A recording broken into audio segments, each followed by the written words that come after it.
Bismillahirrahmanirrahim. Assalamualaikum warahmatullahi wabarakatuh.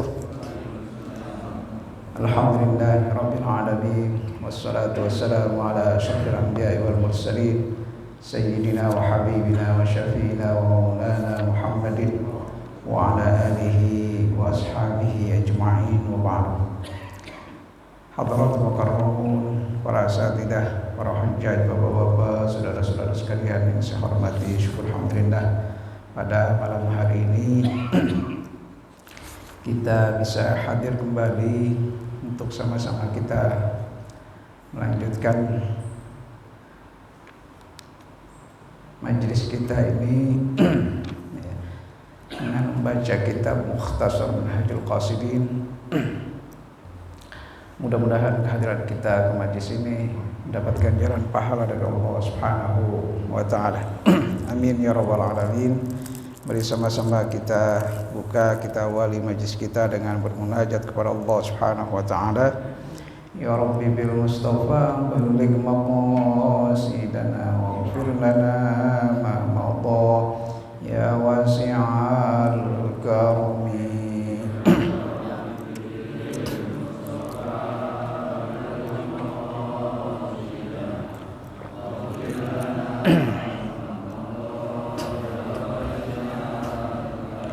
Ya akramal khalqi ma liman aludhu bihi siwaka 'inda hululil hadithil 'amimi.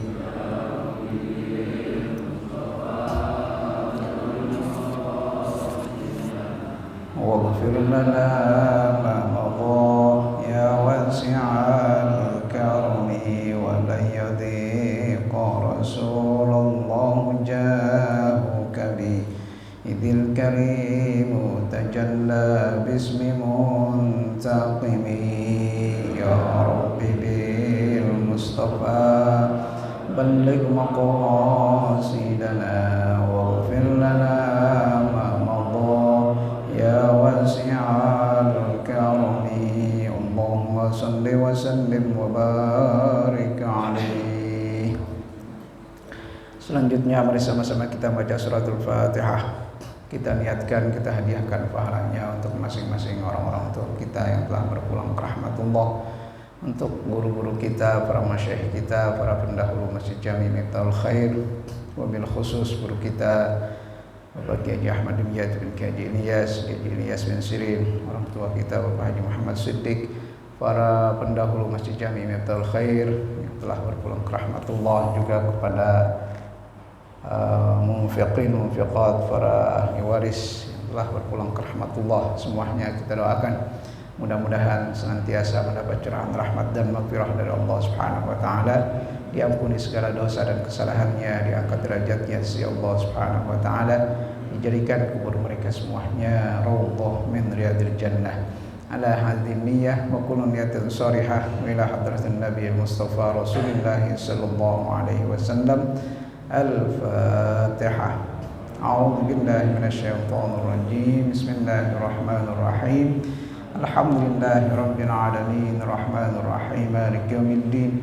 Iyyaka na'budu wa iyyaka nasta'in. Ihdinas siratal mustaqim, siratal ladzina an'amta 'alaihim ghairil maghdubi 'alaihim waladdallin. Amin.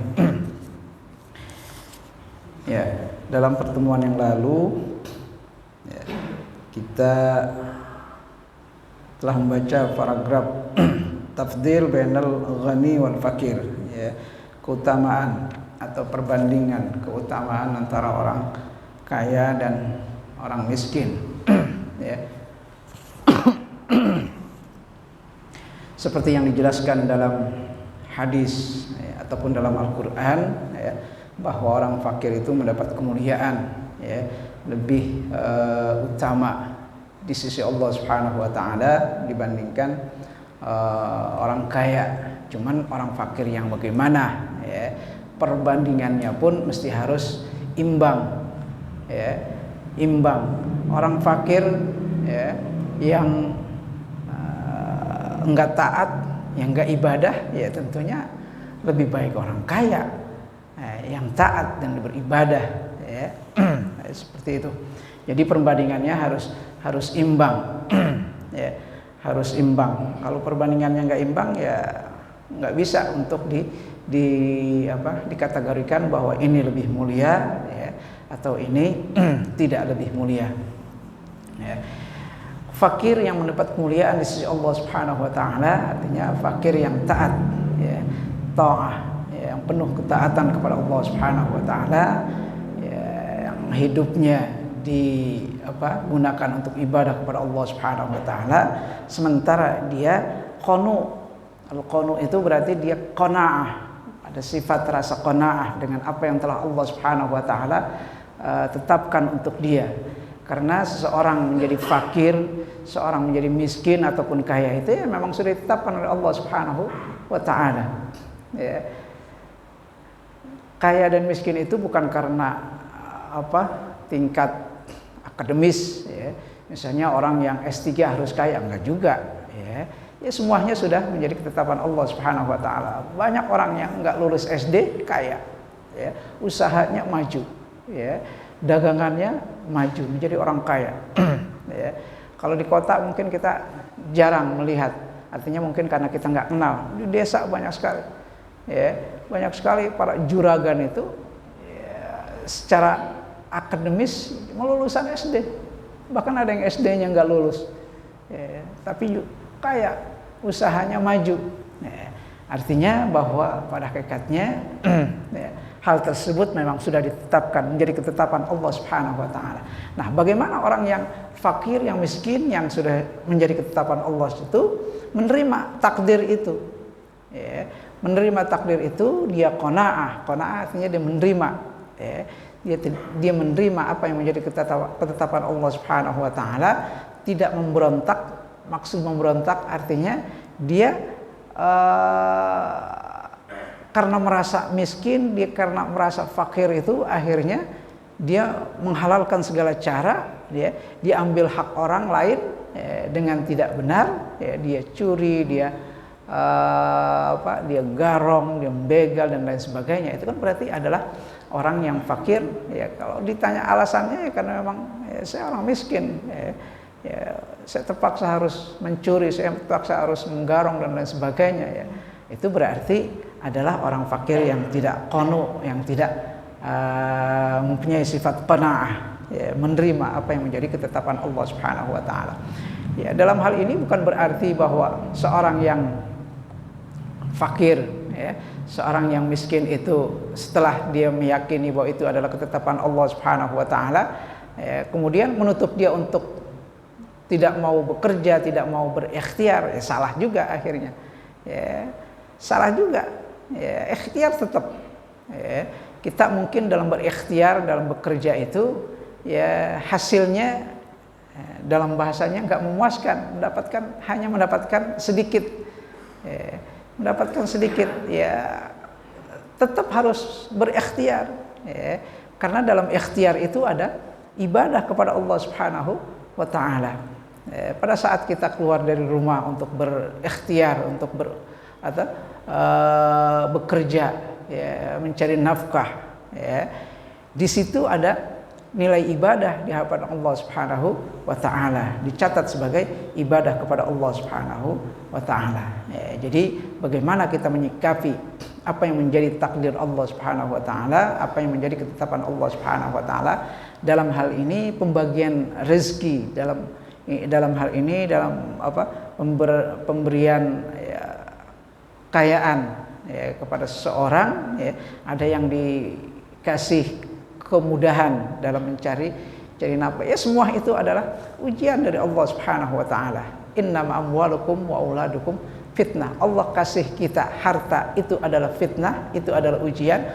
Allah tidak kasih harta pun itu adalah ujian buat manusia, ya, buat manusia. Bagaimana seseorang itu bisa menyikapi, ya. Wad dunya laysat mahdhurah li'ainiha. Ya. Ketika Allah Subhanahu wa taala atau Rasulullah sallallahu alaihi wasallam, ya, mengingatkan kepada kita, jangan kamu kejar dunia. Ya. Jangan kalian kejar dunia. Bukan berarti dunia itu yang dilarang untuk dikejar li'ainiha karena zat dunianya. atau kekayaan dunianya, bukan. Bal likauniha aiqah anil wusul ilallah taala. Kenapa dilarang mengejar dunia? Karena kebanyakan orang kalau udah mengejar dunia akan lupa akhirat. Orang kalau udah mengejar dunia, kekayaan harta itu kan adanya hal yang bersifat duniawi, duniawi. Makanya kita dilarang mahdzurah li ainnya. Bukan berarti dilarang karena ainnya, artinya zat, dunianya itu bukan, tapi karena biasanya kekayaan dunia itu bisa menghalangi seorang untuk sampai kepada Allah Subhanahu wa taala. Maksudnya bisa mengganggu ibadah seseorang kepada Allah Subhanahu wa taala.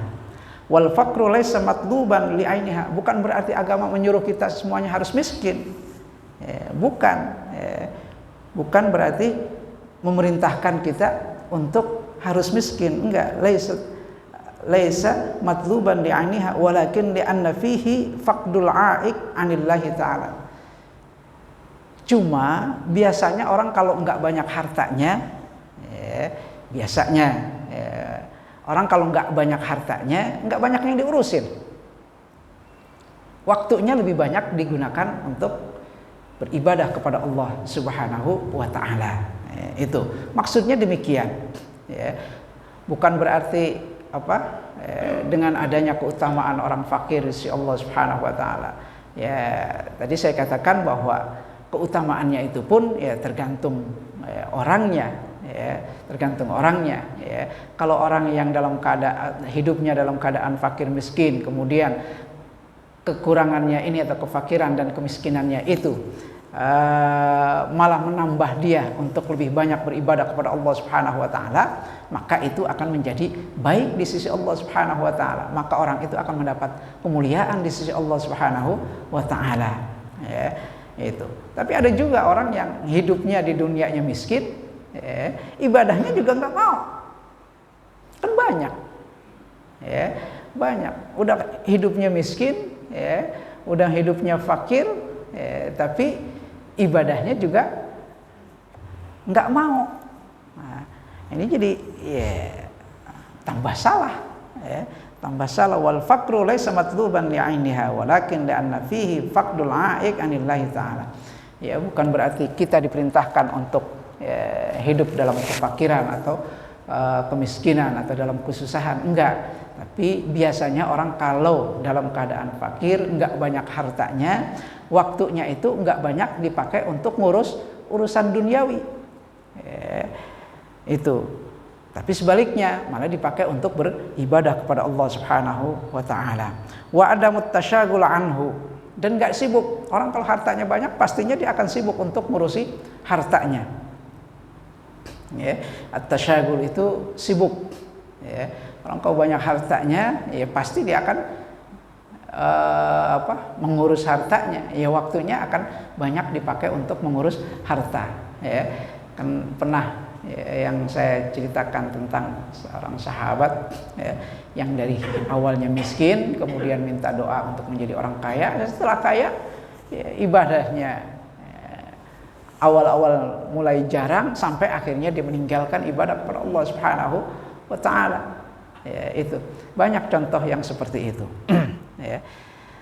Wa adamut tasyaghul anhu wa kam min ghaniyyin la yushkiruhul ghina anillahi ta'ala. Tapi perlu juga dicatat bahwa banyak juga orang yang kaya tapi tidak membuat dia sibuk untuk mengurus kekayaannya. Wa kam min ghaniyyin la yushkiruhu al-ghina anillahi ta'ala. Ada juga, banyak juga orang yang kaya tapi tidak membuat kekayaannya itu membuat dia lupa dari Allah Subhanahu wa taala, atau tidak membuat kekayaannya itu dia lupa untuk beribadah kepada Allah Subhanahu wa taala. Sulaiman alaihi salam, contohnya apa? Nabi Sulaiman. Nabi Sulaiman itu seorang nabi raja yang kaya. Pasukannya itu bukan cuma manusia doang, jin dia bisa kuasai, angin dia kuasai. Hewan semuanya tunduk kepada dia. Makanya dalam Al-Quran ceritakan ketika semut, rombongan semut ngelihat pasukan Nabi Sulaiman, akhirnya kepalanya bilang, ayo masuk lubang, ada pasukan Sulaiman, nanti kalian mati diinjak-injak sama pasukannya Sulaiman. Nabi Sulaiman paham omongan itu, dalam surat An-Naml disebutkan demikian. Paham, artinya dia bisa berbicara dengan semua makhluk. Ada hudhud, hudhud yang akhirnya datang kepada Sulaiman memberikan berita bahwa di sana ada kerajaan yang dipimpin oleh seorang perempuan, tapi mereka menyembah selain Allah Subhanahu wa taala. Raja Balqis yang diceritakan dalam surat An-Naml itu.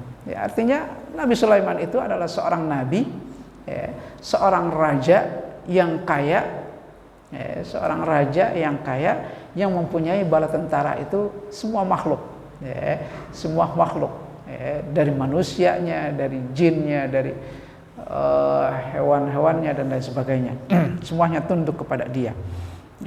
Tapi dia tetap beribadah kepada Allah Subhanahu wa taala. Dia tetap bersyukur kepada Allah Subhanahu wa taala. Hadza min fadli rabbi ashkuru am akfur. Dalam Al-Qur'an demikian dijelaskan bahwa semua yang Allah Subhanahu wa taala berikan kekayaannya kepada dia ataupun kerajaan yang diberikan kepada dia itu tidak membuat dia kufur, karena dia yakin bahwa semua itu datang dari Allah Subhanahu wa taala. Itu. Kemudian yang selanjutnya, wa kadzalika Utsman ibnu Affan wa Abdurrahman ibnu Auf radhiyallahu taala anhuma. Ini sudah saya jelaskan dalam pertemuan sebelumnya. Utsman bin Affan itu seorang sahabat yang kaya, seorang saudagar. Kalau sekarang bilangnya bisnismen, dia perdagangan, dulu menguasai perdagangan Mekah, Madinah, ke Syam. Kemudian kalau ke selatannya ini ke Yaman. Ini Utsman. Dulu pada zaman Rasulullah itu orang kaya kalau enggak dari berdagang pertanian, yang punya hektaran kebun kurma atau buah-buahan yang lain di daerah yang ada airnya, itu biasanya yang kaya yang demikian. Plus kalau dia punya hewan ternak, itu. Nah, Utsman bin Affan ini seorang saudagar kaya, tapi kekayaannya itu tidak membuat dia lupa dengan Allah Subhanahu wa taala, tidak membuat dia jauh dari ibadah kepada Allah Subhanahu wa taala. Enggak. Malah hal tersebut membuat dia lebih dekat kepada Allah Subhanahu wa taala, dan kekayaan yang dia punya itu malah banyak diinfakkan di jalan Allah Subhanahu wa taala. Banyak jihad di jalan Allah Subhanahu wa taala. Jihadnya Rasulullah itu banyak dibiayai dari Utsman. Kalau membiayai itu dikasih 1000 onta. 1000 onta, satu onta itu berapa duit? Kalau 1000 itu miliaran kalau sekarang dihitung, untuk membantu jihadnya Rasulullah SAW dalam menyebarkan agama Islam, dan yang lainnya. Yang kedua, sahabat yang lainnya yang kaya juga seorang saudagar, yaitu Abdurrahman ibnu Auf. Abdurrahman ibnu Auf ini juga seorang saudagar, sama dengan Utsman. Sama dengan Utsman. Ada sebuah cerita, Utsman itu pernah bawa dagangan dari Syam datang ke Madinah. Kemudian tentunya banyak pedagang-pedagang eceran, istilahnya, kalau dia pedagang utamanya gitu. Nah, kemudian ada distributor, mungkin kalau sekarang dia yang pedagang-pedagang yang kelasnya kecilan lah di bawah dia gitu. Enggak pakai dia ke Syam, enggak, dia hanya yang menjual ke para nasabah di bawahnya. Nah, mereka itu datang kemudian menawar dagangannya Utsman. Tapi dalam penawaran jual belinya itu, orang itu menawar dagangnya Utsman. Tapi Utsman bilang apa? saya ingin menjual barang dagangan saya ini dengan harga yang termahal. Ya, harga yang termahal. Ya, harga yang termahal dalam pandangan Utsman itu apa? Yaitu harga yang nantinya diberikan oleh Allah Subhanahu wa taala atau yang ditebus oleh Allah Subhanahu wa taala. Allah Subhanahu wa taala ketika menebus perdagangan seseorang itu adalah dengan apa? Dengan surga. Ya, dengan surga. Maka pada saat itu orang-orang yang ingin membeli dagangan Utsman enggak dapat membeli barang dagangannya karena Utsman ingin menghadiahkan semua barang yang dia bawa dari Syam itu untuk dibagikan kepada fakir miskin yang ada di Madinah. Kenapa? Karena Utsman ingin mendapatkan bayaran yang tertinggi dari barang yang dia jual itu, yaitu surganya Allah Subhanahu wa taala. Maka pada saat itu dia umumkan bahwa dagang saya ini semuanya saya hadiahkan, saya berikan secara cuma-cuma kepada orang yang membutuhkan di Madinah saat itu. Nah, itu Utsman. Dia kaya, tapi ya walaupun barangnya atau dagangannya, kayaannya itu dibagikan seperti itu, enggak habis. Enggak membuat dagangannya habis. Kenapa? Karena dia yakin bahwa semakin banyak seorang bersedekah itu, semakin akan banyak diberi gantinya oleh Allah Subhanahu wa taala. Enggak habis.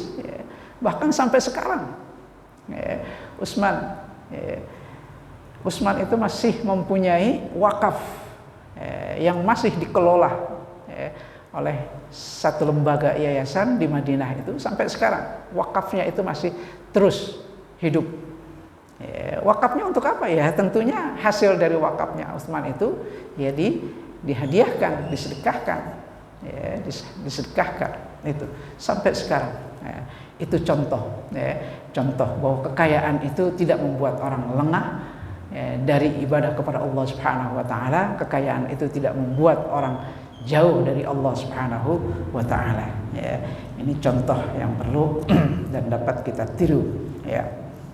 Utsman bin Affan wa Abdurrahman ibn Auf. Wa kam min faqirin syaghalahu faqruhu anil maqsud. Sebaliknya, banyak juga orang yang fakir tapi kefakirannya itu malah membuat dia sibuk dengan kefakirannya itu. Dia merasa kurang, malah enggak punya, akhirnya sibuk. Sibuk membuat dia lupa dengan Allah Subhanahu wa taala, membuat dia jauh dari ibadah kepada Allah Subhanahu wa taala. Wa sarrafahu an hubbillahi taala wal ans bihi. Orang fakir yang disibukkan dengan kefakirannya malah membuat dia jauh dari Allah Subhanahu wa taala dan dia tidak mendapatkan kecintaan dari Allah Subhanahu wa taala. Wa inna masyagil lahu hubbud dunya. Yang membuat dia sibuk itu apa? Karena dia cinta dunia. Karena dia cinta dunia, makanya di atas tadi sebutkan kita diajarkan dalam syariat kita untuk tidak mencintai dunia, bukan karena cinta dunianya itu, bukan, tapi biasanya orang kalau udah cinta dunia membuat dia sibuk dengan cintanya tersebut dan membuat dia tidak lagi dekat dengan Allah Subhanahu wa taala, membuat dia jauh, membuat dia lupa, membuat dia tidak mendapatkan kecintaan dari Allah Subhanahu wa taala. Karena seseorang yang cinta kepada Allah, Allah pasti akan cinta kepadanya. Nah, ada hadis qudsi yang menyebutkan bahwa seorang yang cinta kepada Allah Subhanahu wa taala, Allah akan cinta kepada orang tersebut. Ketika Allah mencintai seorang hamba, maka Allah akan memanggil Jibril, "Ya Jibril, aku cinta kepada hambaku ini." Bukan berarti Allah enggak tahu, enggak. Allah kasih tahu Jibril, "Ya Jibril, aku cinta kepada hambaku ini." Kemudian Jibril ketika dikasih tahu oleh Allah Subhanahu wa taala bahwa Allah mencintai hamba tersebut, Jibril i'lankan, Jibril umumkan kepada makhluk yang ada di langit, para malaikat itu diumumkan, "Wahai para malaikat, ketahuilah bahwa Allah Subhanahu wa taala cinta kepada hambanya yang bernama fulan." Maka para malaikat yang di langit pun mengetahui cintanya Allah kepada hamba itu. Kalau sudah makhluk di langit mengetahui bahwa Allah mencintai hamba si fulan tersebut, maka cintanya itu diturunkan kepada dunia, diturunkan ke dunia, dan disebarkan di dunia ini, yang membuat kalau Allah sudah cinta kepada si fulan hambanya itu, membuat manusia yang ada di atas bumi ini pun menjadi cinta kepada orang tersebut. Ini cintanya Allah Subhanahu wa taala. Syaratnya apa? Ya syaratnya kita harus cinta kepada Allah Subhanahu wa taala. Bukti kita cinta kepada Allah dengan apa? Ya dengan kita menjalankan apa yang menjadi perintah Allah Subhanahu wa taala, dan kita tinggalkan apa yang menjadi larangan-larangan Allah Subhanahu wa taala. Seorang yang cinta kepada Allah pasti Allah juga akan mencintai orang tersebut. Wa innama asyagil lahu hubbud dunya id la yajtami'u ma'ahu hubbullah ta'ala. Orang yang sibuk dengan dunia karena dia cinta kepada dunia, nggak mungkin cinta kepada dunia akan berjalan berbarengan dengan cinta kepada Allah Subhanahu wa taala. Pasti ada yang mengalah. Pasti ada yang kalah. Kalau orang lebih cinta kepada dunia, pasti cinta kepada Allahnya akan menipis. Atau bisa jadi mungkin juga akan hilang. Nggak mungkin dua cinta ini akan berjalan berbarengan. Jadi kalau orang udah cinta kepada dunia, kemungkinan besarnya dia akan jauh dari Allah Subhanahu wa taala.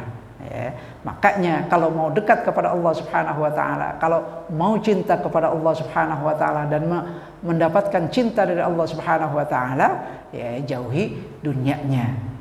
Jangan disebutkan dengan hal-hal yang sifatnya duniawi. Itu contohnya yang tadi, Nabi Sulaiman, Utsman bin Affan, Abdurrahman bin Auf, banyak lagi para sahabat yang lain. Abu Bakar, Umar itu mungkin kalau dilihat kekayaannya nggak sekaya Utsman. Abu Bakar itu hidup sederhana, sangat sederhana, sama seperti Rasulullah SAW. Tapi pada kesederhanaannya itu, ketika Rasulullah SAW menyampaikan bahwa dalam jihadnya ini dia memerlukan dana bantuan, maka seorang Abu Bakar itu nggak ragu-ragu lagi, saya akan berikan semua apa yang saya punya untuk kepentingan Islam, untuk jihadnya Rasulullah SAW. Bahkan pernah Rasulullah bertanya kepada Abu Bakar, ya Abu Bakar, kamu ini kalau sedekah semuanya kamu berikan, lantas apa yang kamu beri untuk anak dan keluarga kamu? Apa yang kamu berikan untuk istri dan anak-anak kamu? Apa jawaban Abu Bakar? Saya berikan Allah dan Rasulnya.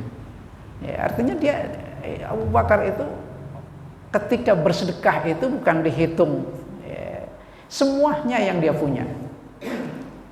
Para sahabat itu kalau bersedekah itu berlomba-lomba, dan nggak ada yang bisa menandingi sedekahnya Abu Bakar.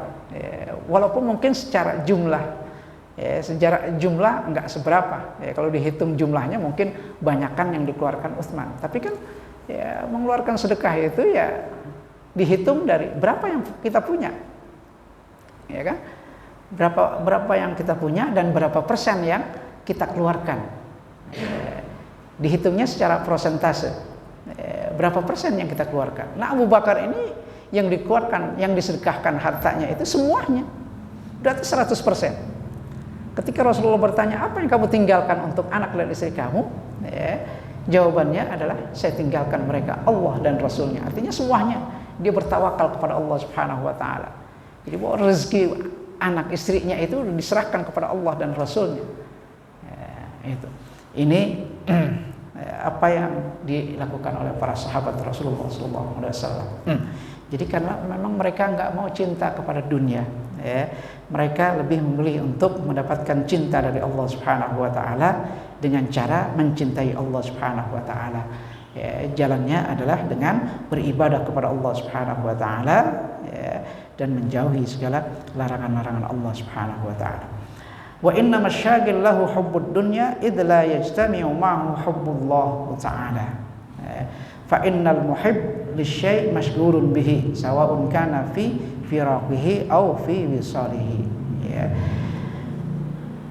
Dan yang membuat seorang itu sibuk karena dia cinta kepada dunia, sementara cinta dunia tidak mungkin berjalan berbarengan dengan cinta kepada Allah Subhanahu wa taala. Pasti ada yang mengalah salah satunya. Ya kalau cinta dunianya lebih dominan, pastinya cinta kepada Allahnya Subhanahu wa taala juga akan menipis. Ya, akan menipis atau bahkan lama-lama bisa jadi akan hilang, ya, akan hilang. Fa innal muhib lisyai' masyghulun bihi, karena biasanya orang kalau udah cinta kepada sesuatu, dia akan sibuk dengan yang dia cintai. Dia akan sibuk dengan yang dia cintai.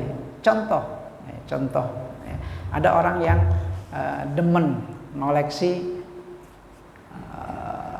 kendaraan klasik, ya, mobil-mobil zaman dulu atau sepeda motor zaman dulu atau sepeda mungkin juga sepeda zaman dulu kan banyak komoditas motor Vespa misalnya yang sekarang menjadi barang antik, ya, banyak seperti itu. Biasanya orang kalau udah ngumpulin barang-barang antik itu dia akan mencintai barang-barang itu, bahkan banyak waktunya habis untuk mengurusi barang tersebut.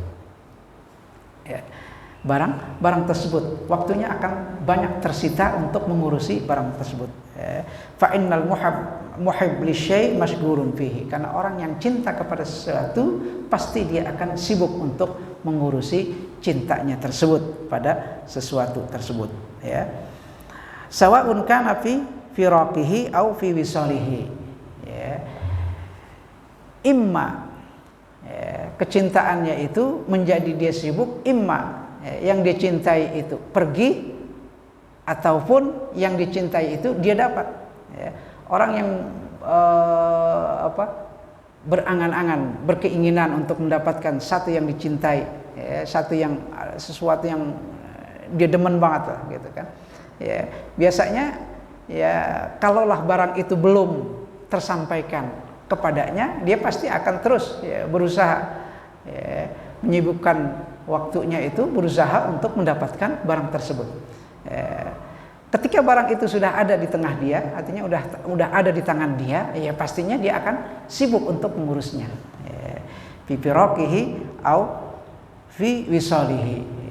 Udah datang, dia sibuk dengan itu. Atau pada saat mungkin apa yang dia demen, yang dia sukai itu hilang misalnya, hilang atau diambil orang, ya pastinya dia akan sibuk.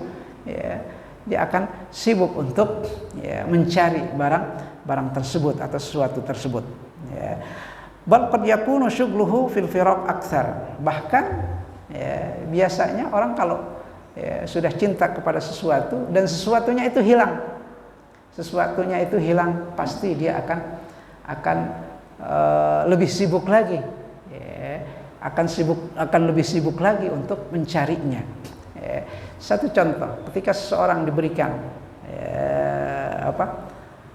kekayaan dan orang itu cinta dunia, dicari dunia, dikerja sampai akhirnya dia kaya, karena memang demen dan dia cinta dunia. Dan ketika Allah Subhanahu wa taala berikan cobaan, hartanya habis sekejap. Allah ketika mencabut harta seseorang itu sangat mudah.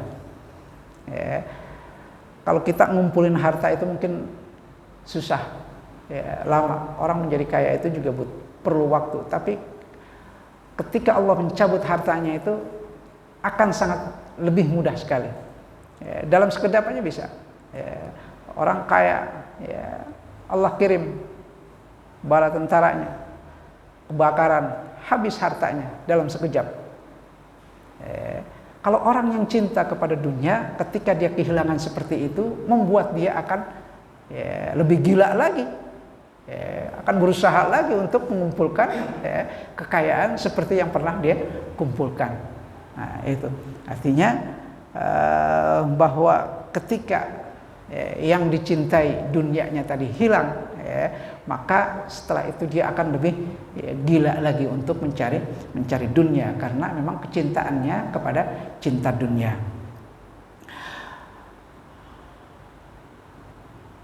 bal qad yakunu syughluhu fil firaq aktsar wad dunya ma'syuqah al-ghafilin fal mahrum minha mashghulun bi talabiha wal qadir 'alaiha mashghulun bi hifdhiha wat tamattu' biha. Ya, biasanya dunia ini memang sering mengelabui ya, orang-orang al-ghafilin ini artinya orang-orang yang lengah. Ya, orang lengah yang ya, cintanya itu hanya kepada hal-hal yang duniawi ya, yang dia jauh dari Allah Subhanahu wa taala ya, yang dia jauh dari Allah Subhanahu wa taala. Ini adalah orang-orang yang al-ghafilin. Al-ghafilin ini bisa juga orang yang tidak pernah berzikir kepada Allah Subhanahu wa taala, tidak pernah ingat kepada Allah Subhanahu wa taala, orang yang lengah. Ya, ghafil itu kan lengah, maksudnya adalah lengah karena tidak mengingat kepada Allah Subhanahu wa taala, karena tidak ingat tentang kehidupan akhirat yang lebih kekal nantinya. Ya.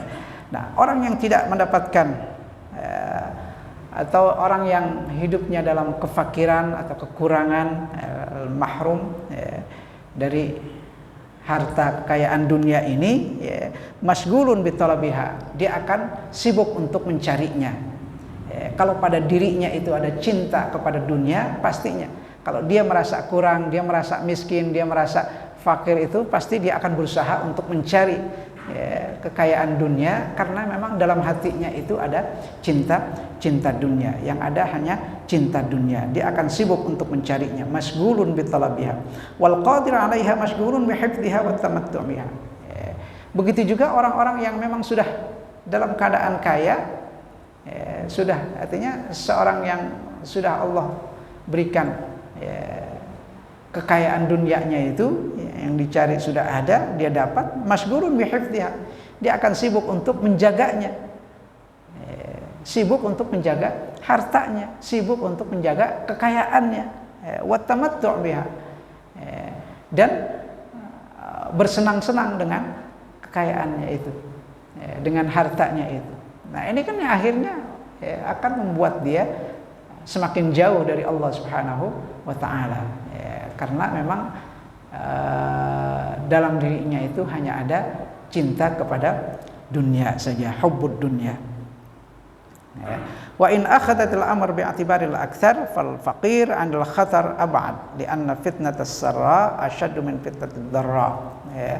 Wa minal asma alla tajid wa lamma kana dzalika tab'ul adamiyyin illa al-qalil minhum ja'a asy-syara' bi dhammil ghina wa fadlil faqir wa qad taqaddama ma yadullu ala fadlihi. Nah, biasanya ketika Allah Subhanahu wa taala memberikan fitnah ya, karena harta itu adalah fitnah, harta itu adalah ujian dari Allah Subhanahu wa taala. Apakah seorang yang diberikan harta oleh Allah Subhanahu wa taala dapat mensyukuri nikmat tersebut, dapat menggunakan harta tersebut untuk beribadah kepada Allah Subhanahu wa taala ataupun tidak.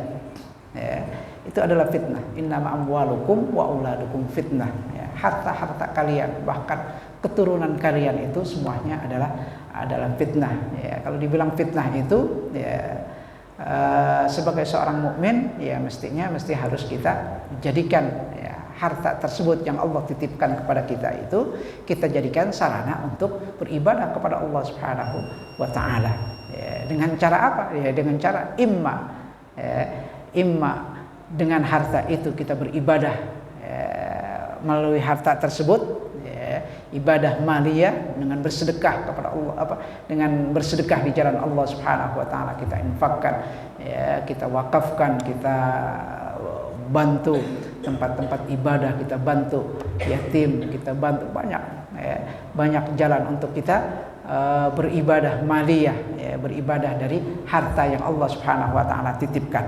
Nah, ketika Allah berikan ujian, cobaan dari harta itu, ya, biasanya itu ujian dari harta karena adanya harta itu akan lebih berat ketimbang ketika Allah Subhanahu wa taala memberikan cobaan harta tapi nggak ada atau dalam kefakiran. Artinya fitnah terhadap orang kaya, fitnah ujian kepada orang kaya itu lebih berat ketimbang ujian kepada orang miskin. Ya. li'anna fitnatas sarra asyaddu min fitnatid dharra. As-sarra ini kan fitnah kesenangan. Kesenangan mungkin lebih identik dengan orang yang kaya. Orang yang kaya, orang yang punya harta. Maka fitnah terhadap orang kaya itu lebih berat ketimbang fitnah yang Allah berikan kepada orang yang tidak punya, fid-dharra. Itu. Nah, sebagai sifat seorang sifat manusia, sifat manusia tab'ul adamiyyin, tab'ul adamiyyin, sifat yang dipunyai, yang dimiliki oleh manusia anak Adam ini, biasanya untuk menanggung cobaan karena ketidakadaan, ketidakpunyaan, keterbatasan dalam harta itu akan lebih ringan ketimbang tadi cobaan, ujian pada saat seorang diberikan kelebihan harta.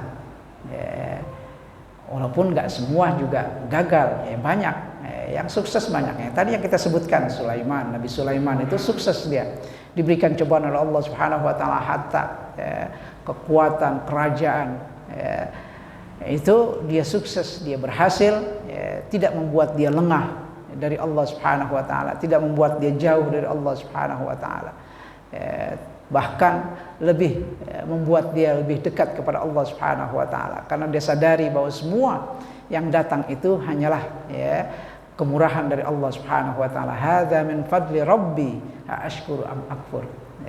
Sulaiman itu meyakini bahwa apa yang dia dapat itu semuanya karunia dari Allah Subhanahu wa taala. Dan apa yang dicontohkan juga dari Utsman bin Affan ataupun Abdurrahman bin Auf itu juga adalah contoh sahabat Rasulullah sallallahu alaihi wasallam yang menganggap bahwa apa yang diterima itu hanyalah fitnah, hanyalah ujian dari Allah Subhanahu wa taala.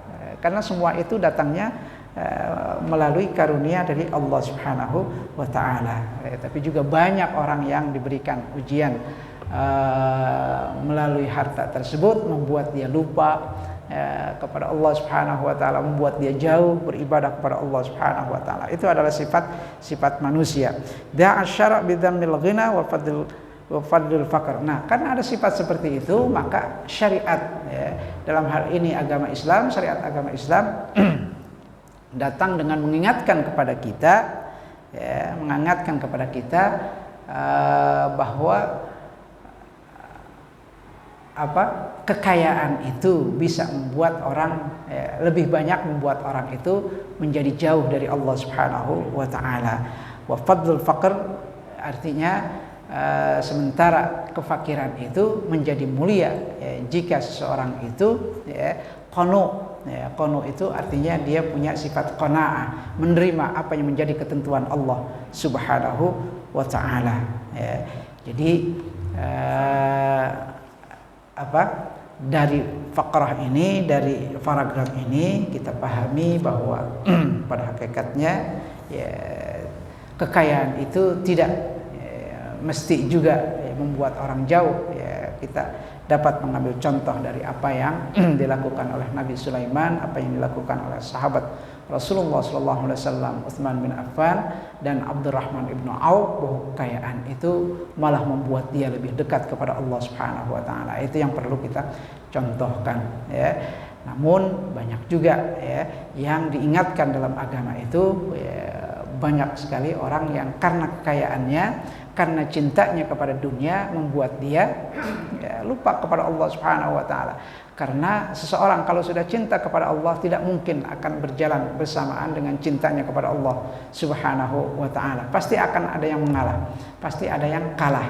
Dari dua cinta ini tidak bisa berjalan bersamaan, pasti ada yang kalah. Kalau cinta dunianya lebih dominan, pastinya cinta kepada Allah Subhanahu wa taala akan menipis. Syukur-syukur kalau cuma menipis, naudzubillah kalau sampai hilang cintanya kepada Allah Subhanahu wa taala. Mudah-mudahan yang kita baca malam ini dapat bermanfaat untuk kita semuanya. Ya Arhamar Rahimin, ya Arhamar Rahimin, ya Arhamar Rahimin.